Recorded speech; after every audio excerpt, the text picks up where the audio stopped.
रमजानुल मुबारक की आमद के साथ ही फलाही सरगर्मियों में तेजी आ गई है। इस सिलसिले में फिक्र जमा वेलफेयर सोसाइटी ने एक बड़ा इकदाम उठाते हुए इस साल रमजान में महर ताहिर जमान की जेर सरपरस्ती 1500 से जायद मुस्तहिक खानदानों को राशन फराहम करेगी।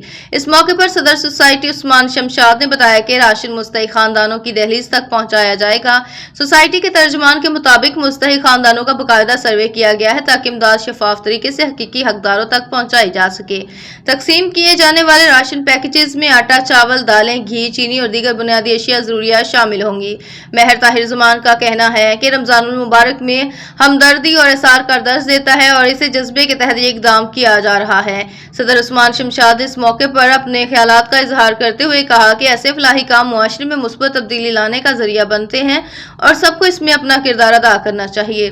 फिक्र जमा वेलफेयर सोसाइटी के तर्जुमान का कहना है वो मुस्तकबिल में भी ऐसे फलाही इक़दाम जारी रखेगी। उन्होंने मजीद कहा राशन तमाम मुस्तहिक खानदानों में 2 से 3 रोज में इनकी दहलीज पर ज़ेरे निगरानी सीनियर नायब सदर ताहिर अहमद, नायब सदर राहील रफीक, जनरल सेक्रेटरी जुहेब रफीक और तर्जुमान चौधरी फरहान इकबाल की ज़ेरे निगरानी पहुंचा दिया जाएगा।